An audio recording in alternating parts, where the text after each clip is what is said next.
Hey, it's Karlie. Hey, it's Shamina. And We're emotion emotion. full. Oh, we're back season 5, baby. Hey, hey. And it's our anniversary episode, Oh, yeah. which is exciting. So, before we jump into this very special episode, we want to thank our patrons, Joanne Stewart, Kevin Gallagher, and Therese Gallagher. Thank you all for your continued support on this journey. We appreciate you. You the real MVPs. So today, for the 1 year episode, Karlie and I have recently listened to the very first podcast episode that we did a year ago. And we are talking about our reactions to it, giving progress updates, all the things. So that's what we're doing today. Woo! As my thought. So, are you guys ready to get emotionally full? Are you? Are you? Are you?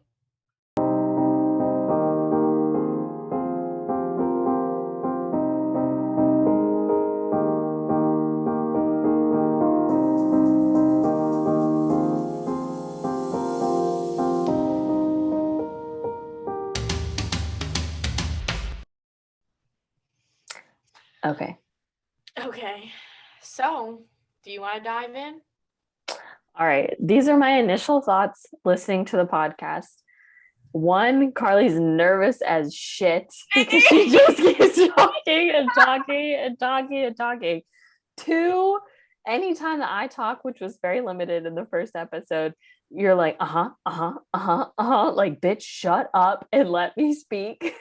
I noticed that in the second half a lot. I noticed it a lot more in the second half. Yes, I can 100% tell I'm so nervous, just 100%.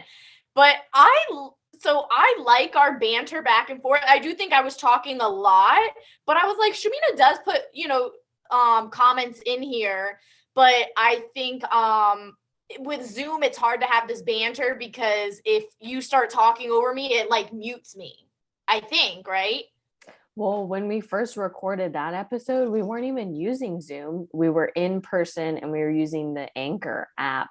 So we were like together at the time. So I think now we have a better flow of like, okay, you talk and then I'll chime in and then before. But I think my other initial reaction was like, damn, Karlie needed to get this stuff out because you're just like, what? Here it is. Like, I've been sitting on this forever, man. I'm literally like,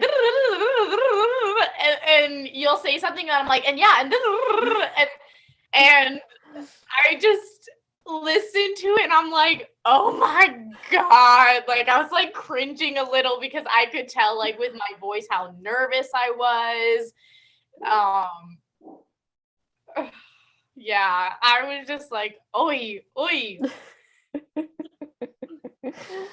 I was like, I don't know if I can listen to the whole thing. I did, but it was definitely like, hey, like, and that had our most views. That has like 150 some views.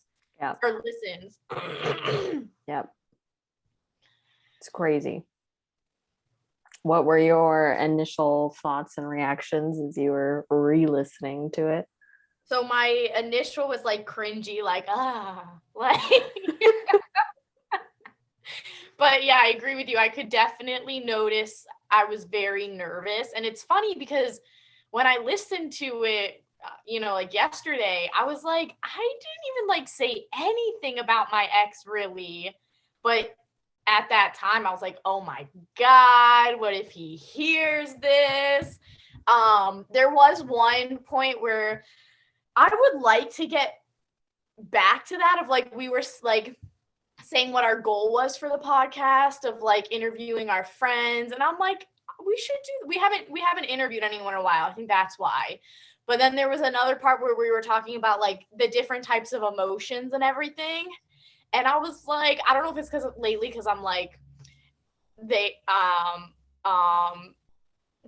I'm on my period. I was like, how can I say this classy, but why should I have to? Anyways, where I was saying back then the hardest emotion was loneliness, and I'm like, that's still the hardest. I don't know if that's still really hard, because it's like, but yeah. it was an interesting listen. I agree with the little cringy. I'm like, but I also wonder if,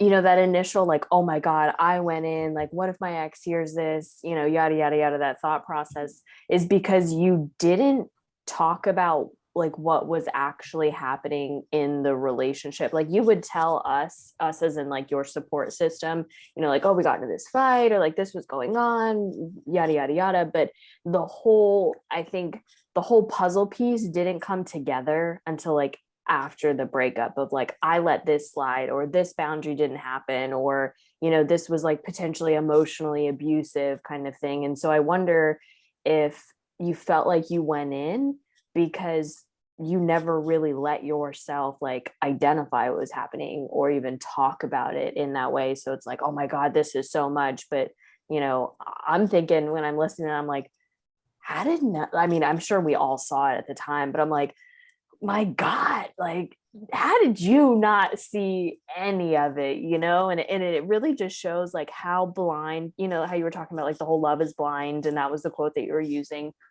and how true that can be when we're in the thick of relationships of, your boundaries being crossed and violated, the lack of communication, the lack of respect, just all of these things. And it's like, Karlie, what were you doing? But I think it's easier, hindsight's 2020 to like think back and like, oh my gosh, what was I doing? But you cared about this person and you wanted to make it work.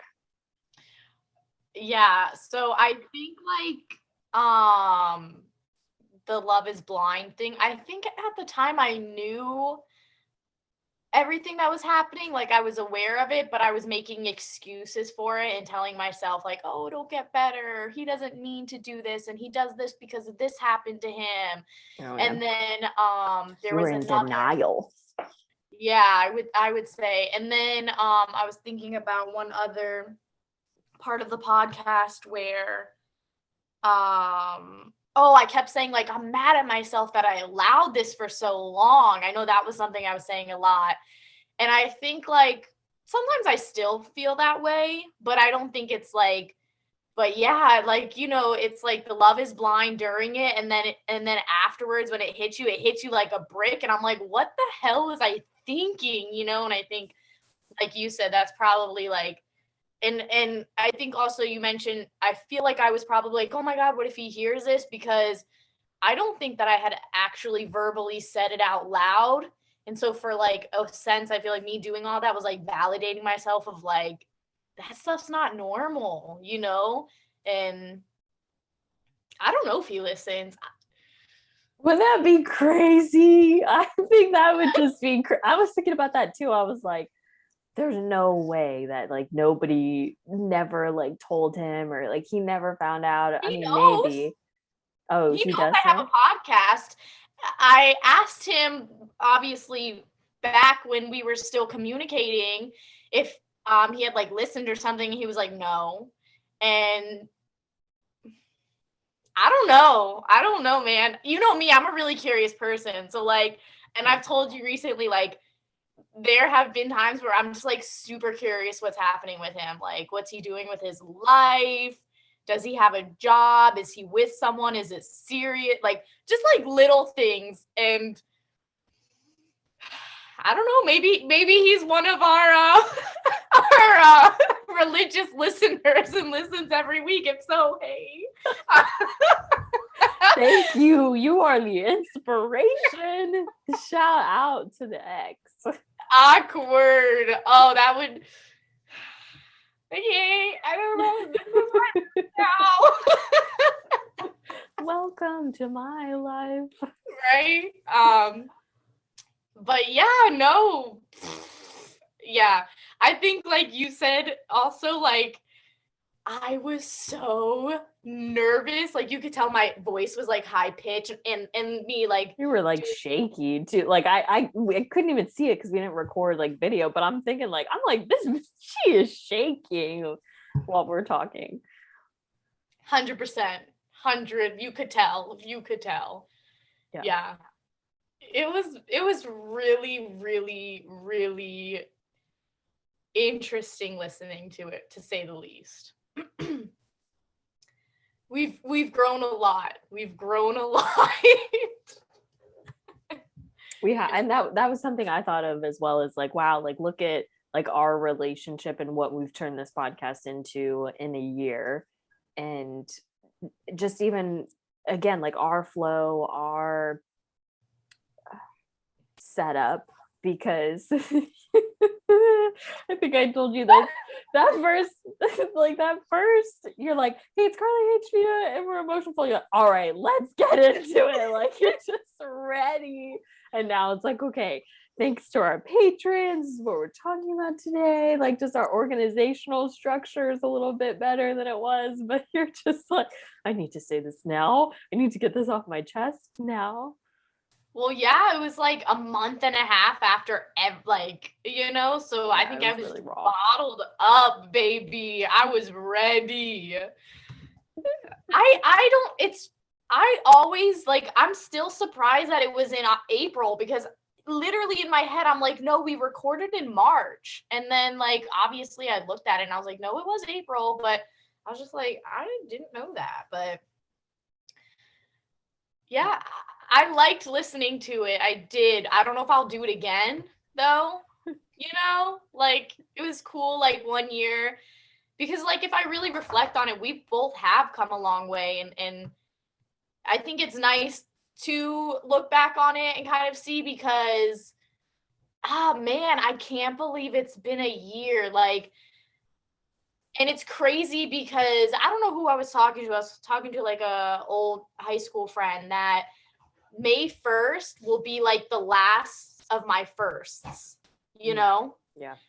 So, well, yeah, because so it'll be the last of my first of like doing things, so it's just crazy to like reflect on that and like, wow, I don't know. Yeah.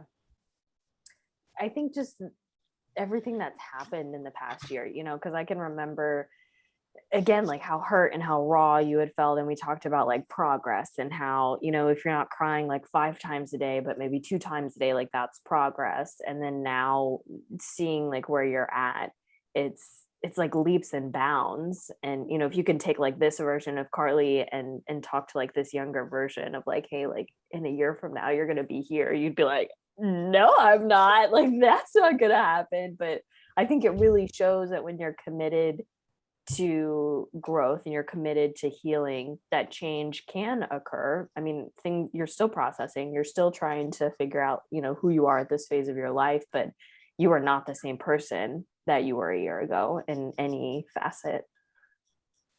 I can still remember like calling you. I remember one specific day in general. I could just remember being like, Shamina, I don't want to feel like this. Like, I don't want to feel like this anymore. And don't get me wrong, like, there are days where I'm still kind of like, oh, like whatever. But yeah, I'm sometimes shocked that it's been just a year, because I'm like, how did I do all of this in 1 year? But then like, it's just, I did focus on me, and I finally made the decision to put myself first, Yeah. and that breakup was the first step. But then obviously there were other aspects in my life where I realized if I could end that, what I thought that I would have forever, I could end things in other areas and know that I'd be okay, But yeah, let me just stop you right there, because that's like super powerful. And I feel that to my core, because when I left my 4.5-year relationship, I can remember, I don't know if I told my therapist or if I told somebody else, but I was like, I'm finally choosing myself and I can be okay even if I make these huge life decisions. So I completely empathize with that, because I thought I was going to marry this person. Like, I knew they were shopping for rings at the time. And then I was like, I'm not happy. This isn't what I want. And I'm about to turn my whole freaking life upside down, which is exactly what I did. But now I know that I can, and I know that, like, I'm worth it. I'm worth putting myself first. I'm worth dealing with the emotions, or, I can choose myself. And I think my defining moment was also leaving that relationship. Was like, that was my ultimate way of choosing myself for once in my life. And that it was terrifying, and I didn't know if I was going to be able to do it. And then here I am, how long ago? Like 3.5 years later, kind of thing. So I feel that to my core. Yeah, and it's true, like you said. Like, I don't know, because I remember in the very beginning too, I would have to like call you, and you telling me your stories of you knowing that it wasn't going to work made me feel like, I think it made me feel better, because it validated me, because I think at that time I still, like, even though I knew that's what I wanted, I still was not sure if I made the right decision, because I think at that point I was like, what if I missed my shot with being with someone forever? I think that was really something that I was like torn with, because that was my first boyfriend. So I was in my head, I think I was kind of scared of like, what if no one loves me again? Because I think it was that, I thought that he loved me from certain things, but now that I look back, it was like, I don't think that he really did, based on his actions, like, maybe he did love me, but his actions didn't make me feel like he loved me. And that's ultimately why I left. But I remember like having to talk to you literally while I'm in the shower. And I have a friend who's going through like a breakup now. And I would tell her that, because I'm like, it's okay if like for a little bit, like at least for me, like I couldn't be alone, whether it was like being physically with someone or on the phone. I remember I had to call you like just to take a shower, and you would have to retell me probably stories and stories of what you've already told me, because I just needed you to like validate. Because I remember, and something that we said in the first, and I totally forgot about this, but we said in the first episode was, when I was in the shower, I would daydream about breaking up with him. And Oh, yeah. I totally forgot about that until I listened to it again. And I was like, oh my God, I would do that. I do remember like being in the shower and like just thinking like, I'm gonna go break up with him, and like playing it out, see how it would be. And I'm just like, I think that's how if you're picturing breaking up with someone. And then another big thing was like, I would picture him proposing, and like I literally could not say yes. Like I was just like, no. Yeah, I felt that too, because I was thinking about my past relationship, and I would picture, this is like a whole like Hallmark moment, but I would say yes, and then we're at the altar, and it's like when the person's like, does anybody object? And then somebody does, and they're like, no, and I'm like, that's right, no. And then I just like leave, and that's like what I would think of. But I'm like, that's a little dramatic. I think something, my subconscious is trying to tell me something there. But I don't think I ever told you, but I used to have those thoughts too. Yeah, no, you never told me that. And I think something, I don't think I mentioned it in the first episode, and I don't know if I've mentioned it before, but me and him also, like when we would talk, we would literally say like, oh, with my next boyfriend, or oh, You with have my next, mentioned that on the podcast and before, yeah. and I think about it now, and I'm like, that's not like healthy. I don't think you should be like talking to your current partner about like, when I break up with you, this is what I'm gonna look for in the next person, and like things like that. I'm just like, ooh. But yeah, it was it was interesting. Eye a lot opening. a lot has changed, and like I just think about it all, because again, like now that I have a friend going through it, and I've been like checking up on her and stuff, but other things like it reminded me of like what I was going through then. And I remember like I would have to force myself to go out on a walk every single day to like get some fresh air. And like, I can remember like I didn't even want to get out of bed. And I remember one specific morning where my like sister-in-law who lives with my parents, she had like the day off or something. And she was taking my nephew to daycare. And when she was on her way back, she asked if I wanted something for breakfast. And I was like, oh yeah, and she picked me something up from like Dunkin'. And I think I called you after this because she picked me up something and I ate it. And I didn't eat all of it. I only ate like maybe half of it. And I threw it up. And you were like, Karlie, like, you got to do something, like you're throwing up. And I think it was because like I just kept like thinking he was going to call me. And like I just, like I was just so like hyped up because I'm like, what if he calls me? What if he doesn't call me? And it's like that in between of like, I don't know if I want him to call, but him not calling is like an even scarier sign because it's like, every day that you don't call, it gets realer and realer. Yeah. And so now it's just, and then I remember there was another time where he had asked me if he could send me like, if he could kind of like send me how he's feeling or like letting me know his true feelings for me. And I remember telling you about that and you were like, and I remember I was like, anytime my phone would go off, I would just like, and you were like, maybe you should like tell him to like give you a heads up before. And then I remember I reached out to him and I was like, hey, like, I know you said you were going to, and he's like, oh no, I'm not going to anymore. And I was like, oh, okay, like why or something. And he was like, well, I realized it wouldn't make a difference. And I'm like, okay, so it really wasn't like your true honest feelings then, because if it was, I feel like you would have said it regardless. But if you thought you were going to get me back, that's the only way you would have sent them.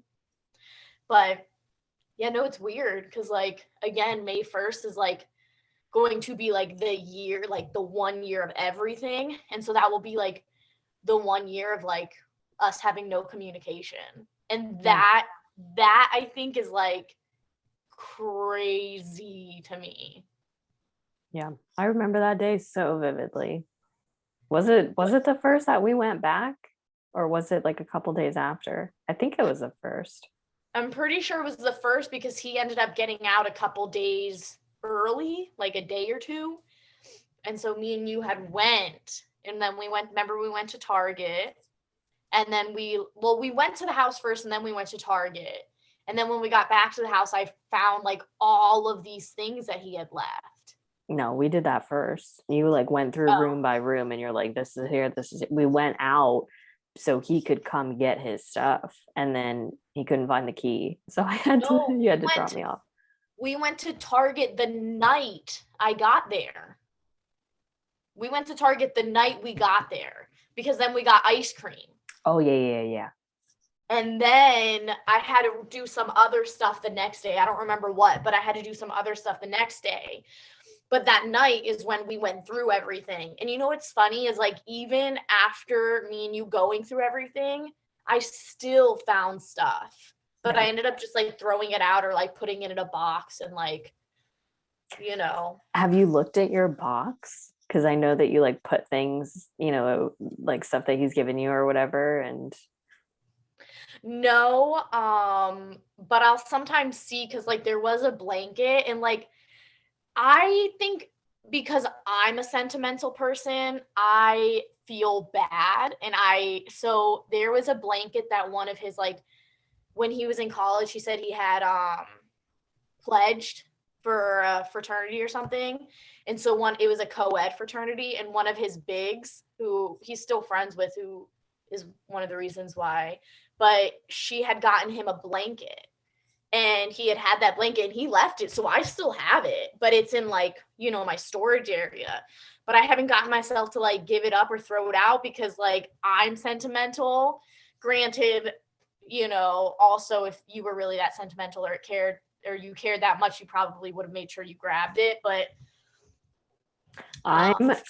I'm feeling a year purge. Where we donate or burn or do something to the, like, if it's been a year and he didn't want the blanket, he ain't gonna get that blanket. Yeah. I mean, I sometimes wonder if he thinks about reaching out to me, even if it's like about maybe some of his stuff or just in general, or if I'm just the curious person and I just want to know. I don't know. But, I think you we know, all like, have that thought. I feel like we yeah, all have that thought, you know? I Because don't know. you spent 5 years with that person and then just all of a sudden one day, obviously it was like gradual, but then, May 1st comes and no more contact, nothing ever. See you, goodbye. And that's hard. Hmm. Yeah, and we didn't follow each other on, well, the only thing that we shared social media wise was Snapchat, and I blocked him when I was at my parents' house. I've not unblocked him because my one, I don't want to, but my fear is that I'll unblock him and his story will be like him proposing to someone or like him showing off his girlfriend, which he never did with me. So like that's my fear of like I'm gonna unblock him and I'm gonna be okay, and then his first story is gonna be like, look at my amazing girlfriend, and I'm gonna be like, yeah, like so Yeah. so we're still blocked. We're still blocked. That reminds me of my ex never really was like active on social media. They only had a Facebook, but they never had an Instagram. And I remember right after we broke up, you were like on Instagram and you're like, look, he made an Instagram, and you're like going through and showing me. And I'm just like, I could have killed you like in that moment. And I was like, I don't want to see this. Like this is not helpful for me. And now I think like you understand my thought process of like why I felt that way. But at first I was, and you're just like, look at this, look at these photos. And I'm like, uh-huh. Mm-hmm. Karlie. Yeah. No, he's not big on social media either. I'm not gonna lie, sometimes I'll check out Facebook, but there's been no changes. Oh. I mean, we're not friends, so it's not like I can like creep. But if you're listening, now I'm just gonna literally have the idea that he's like our biggest listener and Most dedicated fan. subscribe. Come on now. Maybe he's Become a secretly Patreon. one of our patrons, and he just used your name or something. Oh, but it's been a year. It's been a year.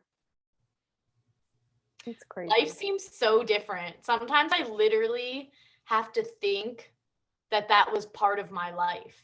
Does that make sense? Like, Mm-hmm. like I think about it and I'm like, oh yeah, that was something that like I did. Like I did be with someone for 5 years and now I'm not. And I was going to say it sucks. It doesn't suck that I'm not with that person.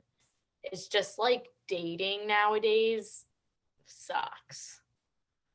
But that's okay. Yes. My man's out there somewhere waiting for me and all of my Glory. yeah, I was gonna say all my stubbornness, but glory sounds better. It does. More of a positive reframe there.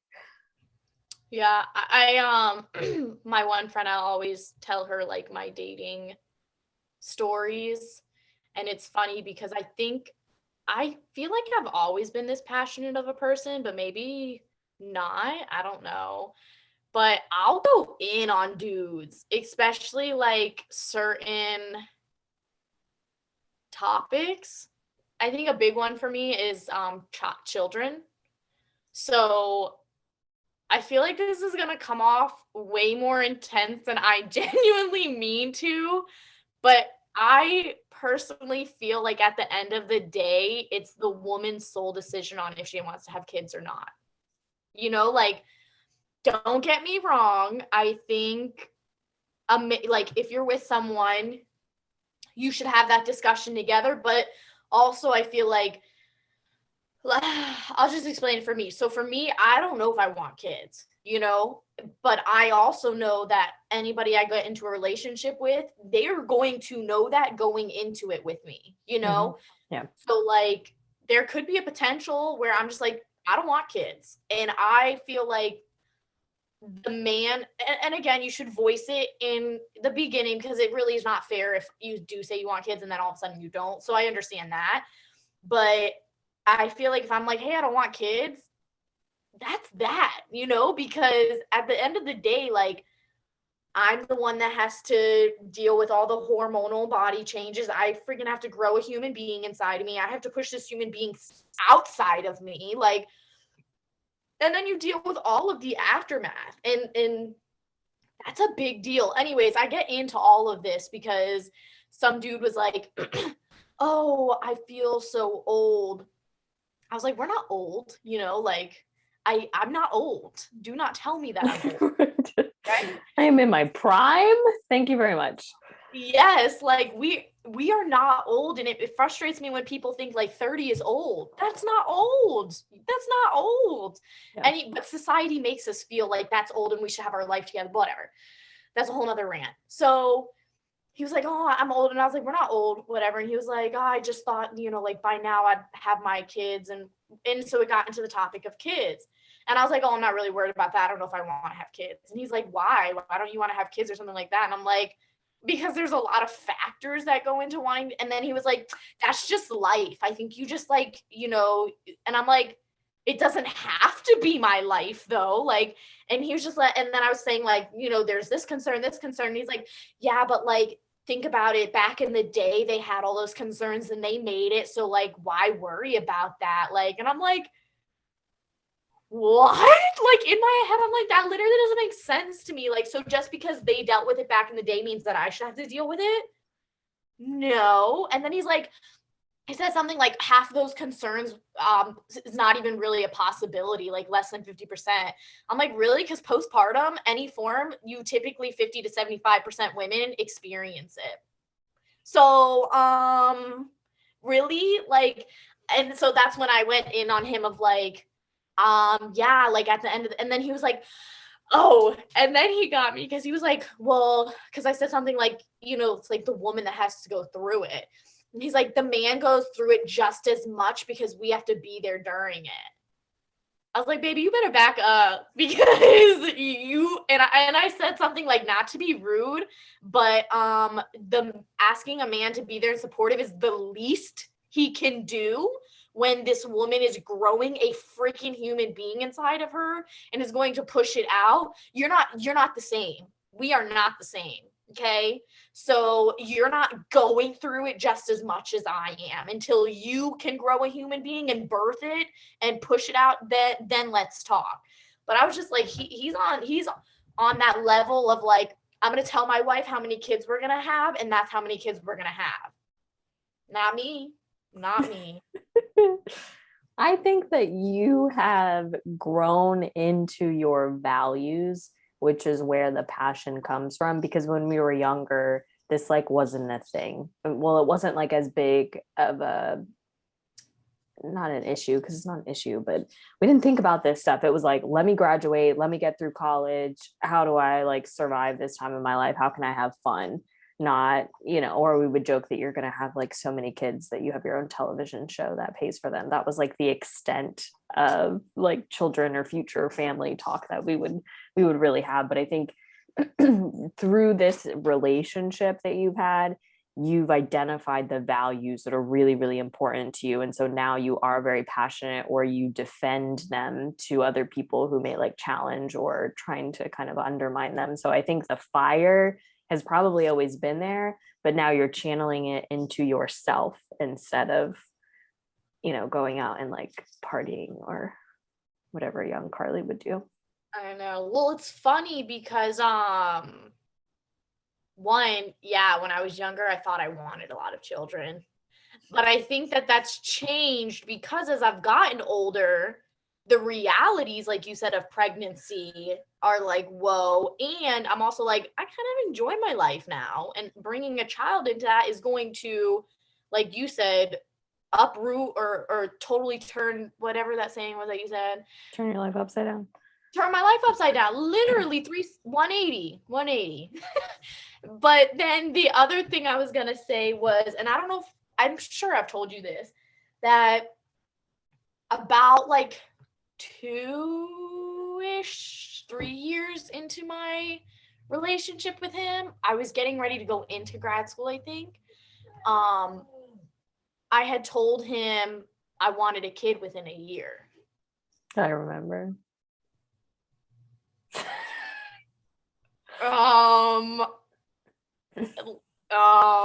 Anyways, I didn't really want a kid. I think that I thought having a kid with him would finally tie him down to the extent that I want, like, not tie him down, but like make him make me a priority, but like thinking back, if I had a child with him, lifelong commitment. Not only that, but I feel like it would not have been a good pregnancy, because he was already struggling to like acknowledge and notice and provide my needs. And then a pregnant me,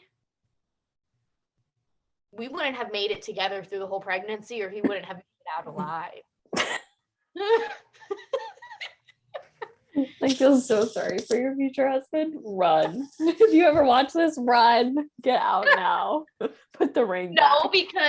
No, because my future husband, any man that I marry, will know who I am and will love every bit of me and will be ready for it all.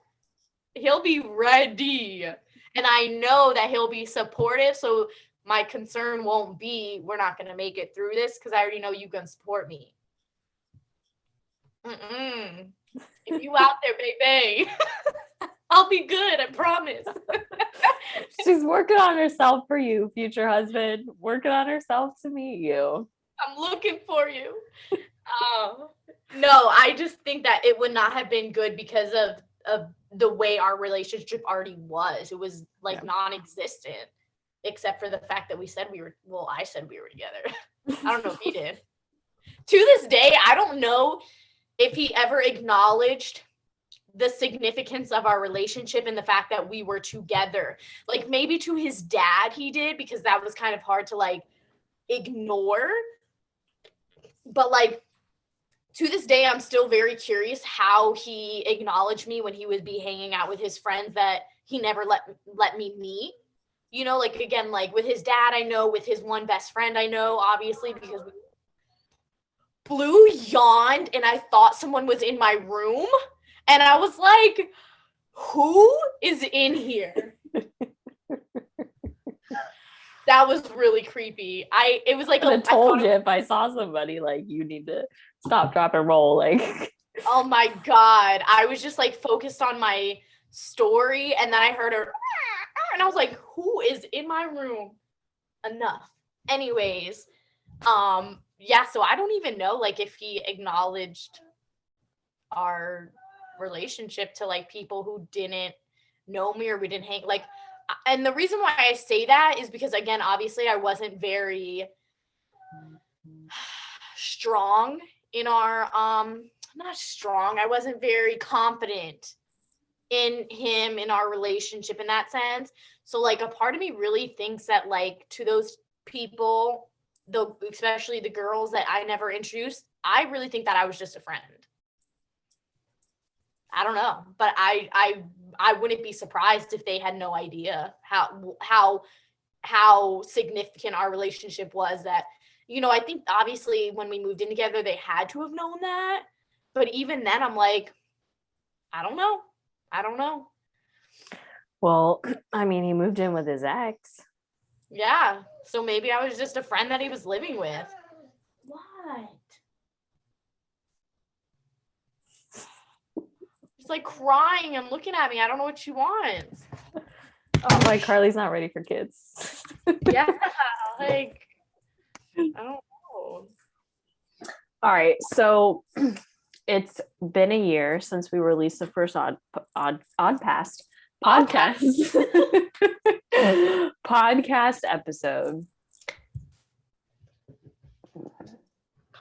what is your biggest takeaway in the past year, or your biggest like moment of growth that you can think and reflect on? Oh wait, no, I have a better question. Well, no, answer that question first, and then I'll ask my second question. My big moment of growth.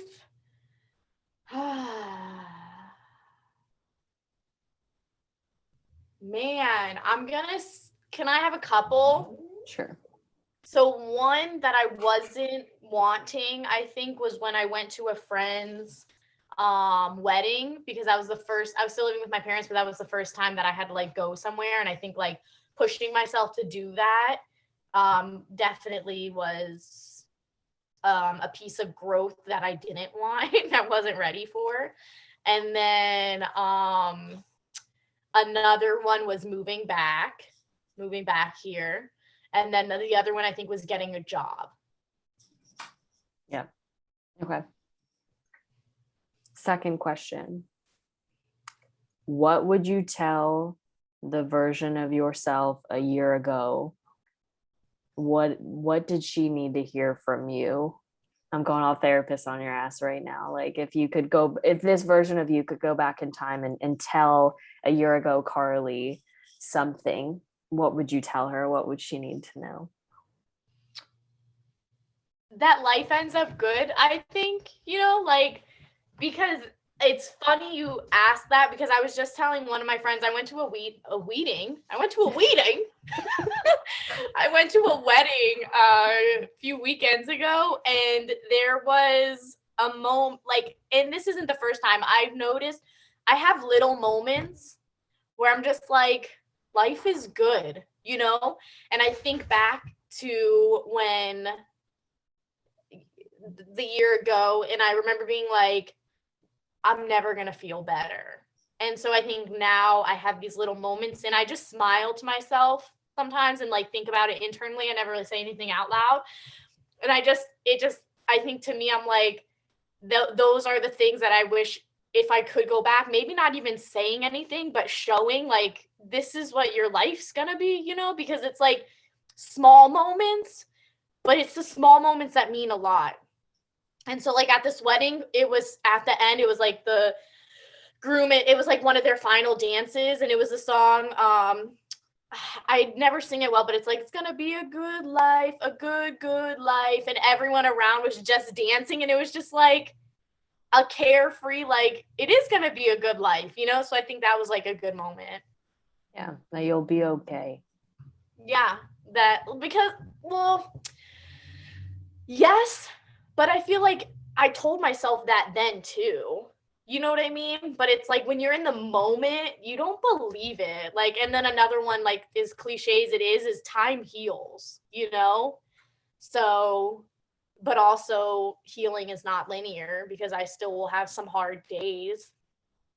See, I don't like the whole time heals. I think you have to choose to heal it, because you can also let time go by and not even touch it.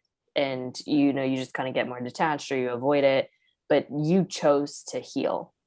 Yeah. And time just like helped you along the way of like, hey, we're good. We're going to be fine. You're going to have a good life, kind of thing. But that was an active choice that you made, because you could have stayed stuck in that mindset. Wallowing, and yeah, that's true. I have a question for you. Okay, nobody asks me questions. So seeing me go through everything, what was like your kind of outtake on it? Of like, because you saw me go through it, and then you've obviously been with me through this whole journey. Like, what would your outtake, or I don't know how you saw me or something, you know what I'm saying? Like, what was it like for you on your end?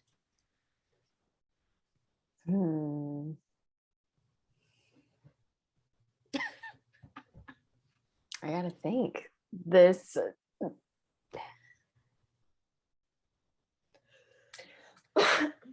so I have these moments as a therapist where I get to experience the growth and the progress that my clients make, but I only see that in session. Mm-hmm. I have been able to be present in your life for the past year and witness, but also walk alongside you in this journey and in this growth that you're doing. And I think it's been a privilege to see your strength come out and to see that you can choose yourself, because up until this point, I don't think I've ever really had a friendship that's happened. You know, like I had that moment for me and it was like, okay, cool. But now you and I get to share that, of like, we had these moments in our lives where we finally chose ourselves and they were very defining moments. But I think it's been a really humbling journey to be part of your life as you're making these changes and these transitions. And like, I get to say, like, I was there at the beginning, kind of thing. And I get that as a therapist, but it's very different than having somebody in my personal life. Like, you did it, you're still doing it, and I get to be here while you do it, and we get to build something because of it. So I think in the beginning it was like really frustrating, of like, girl, stop calling me. Like, I love you and I want to be here for you, but like, god damn, like, get some coping skills, self-soothe something. And and I think it's, and just your level of insight and awareness, it gives me hope, whether it's for myself, of like, I can be more open, I can rely on you for things, you can hold space for me, but also that like change is possible, but you have to want it. Yeah. Well, one note on that is, I think not only were you there, but you helped me through a lot of it. So. Yeah, I don't see that. I'm just like, yeah, whatever. I talked to you, like, it's fine. I did nothing. You did all the heavy lifting. Oh, trust me, I definitely don't think I could have done as much if I didn't have. What was wrong with her? She always wants to be by me, but the one time that she has to be by me, she's upset. Anyways, I don't know if I would have grown as progressed as much as I have. I don't think I would have progressed as much as I have if I didn't have such a strong support system that I do. And like, I know it sounds so cheesy, but sometimes I reflect on like my life and my friends, and I just feel so honored to have the friends that I have, because I feel like I legitimately have such a strong group of friends that like we all cheer each other on. Like, you know what I mean? Like, I don't think that I have any friends that I would be worried that they would be talking bad behind my back. Like, I feel like all of my friends, we are so genuine with each other and we want to see each other succeed, and we are going to be there and support each other. That is like, sometimes it's, to me, it's just so like crazy to think about it, because I'm like, these are my friends, and like, I know that I can turn to any one of them. And I feel like, I mean, you know, I think I've always been the person that I like to bring my friends together. Like, I want my friends from high school to know my friends from college, and like, and I feel like, I just feel like all of my friends that I have, like, I think that my friends have kind of decreased a little bit, just because some of them are far. They're still dear to my heart, but they're not as in tune with my life right now because they live in other states, and that's okay. But the ones that are like here close, I just feel like so honored. And it's just like very humbling of like, I don't think that there are some people who go through their whole life and never have such a true friend as some people. And then I can stand here and be like, I know I have at least 5 that are just the most genuine, amazing people, you know? Yeah. So. You're welcome. I mean, what does that say about me though, if I'm able to choose all these friends? But I think about it too. So I don't think I told you, but my mom brought my yearbooks to my house, and I read some of your notes, and I'm like, oh, I was cracking up. You were like, I love you even though you annoy me. And I'm like, rude? I was like, how rude are you? But but he wrote some nice things too, I guess. But yeah, no, I laughed because like also there was a part where you said something of like, I know we've only been friends for whatever, but I can see us lasting a lifetime. And it's like, I genuinely 10 years later, I really think we're gonna last a life. Like, you know, it's like when you meet your friends, and it's funny because like when me and you were in high school, we didn't know where we'd end up. We didn't know if we were gonna talk to each other. 10 years later, we talk to each other almost every single day. We have a freaking podcast together. And I think like there are some other friends, obviously, in high school, like that I still talk to this day. And then there are some that I was so close in high school, and not that we're not friends anymore, but we're not to the extent like me and you were. Yeah. And it just shows like, and then there's some friends that I'm so close with today, and I met them in college, and like we were just kind of acquaintances, and then somehow our paths crossed, and now we're so close. So I just think it's funny. Like you just have to laugh, because if you think about it too much, it's crazy how life works. But you just sit back and it's like, oh, that's cool.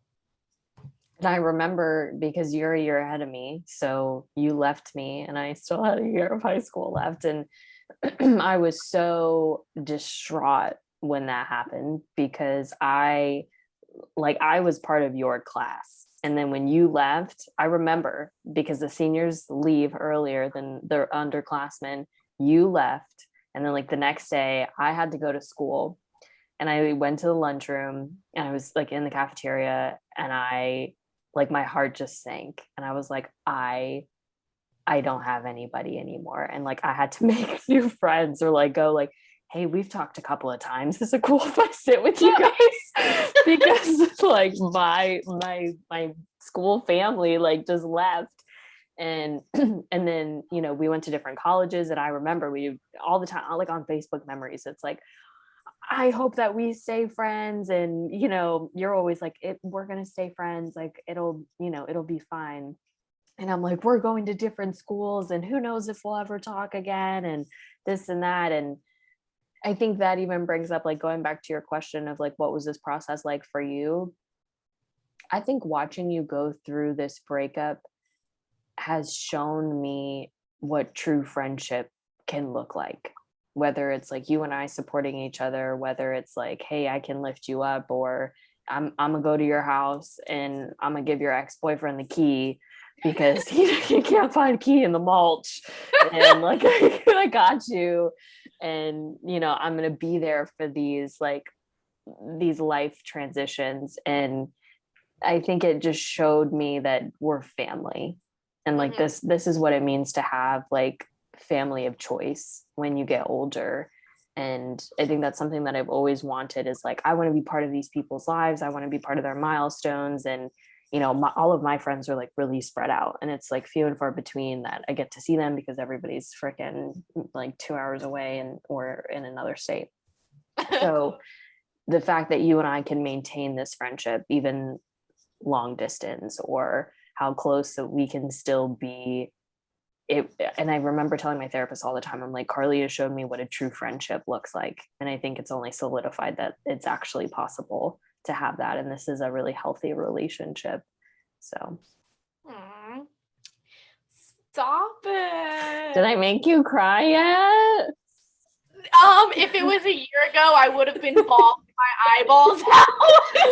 Now you know how to regulate your emotions a little bit more. Now I know how to be like, this is really touchy, but I can hold my tears back a little. I feel like the first like 5 to 10 episodes, I was crying every freaking episode. You're like, Shamina, you gotta take over. I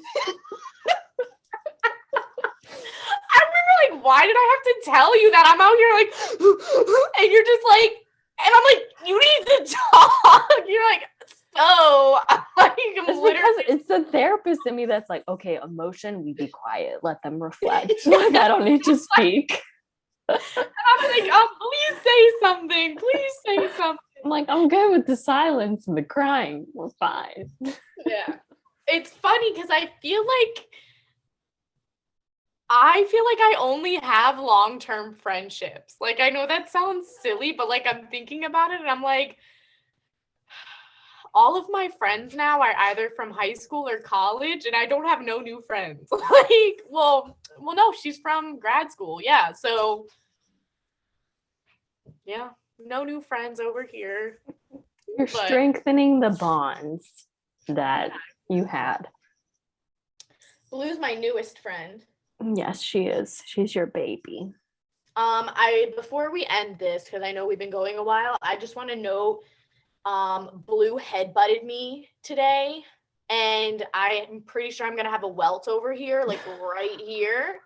It's so tender, and I know she didn't do it on purpose, but I just started bawling when she did it, and I was like, just get away from me. Like, so for like 20 minutes after, and I was on the phone with someone, and they were like, Karlie, are you okay? And I was just like, I'm gonna have to call you back. Like, I got it out right before my tears came out, and then I just started bawling, and I was like, what is wrong with you? I was pissed. Anyways. Did you apologize to her? No. Did she apologize to you? No.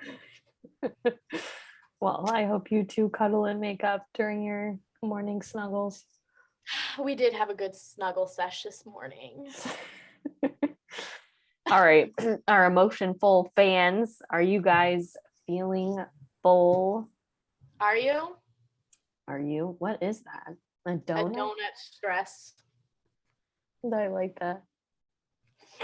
Where did you get Are that? you? Criminal Justice Student Association. I don't know. I got it at my last job. No.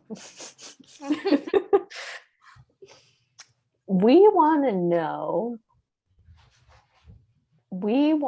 know for our viewers who have stuck with us for the past year, what have you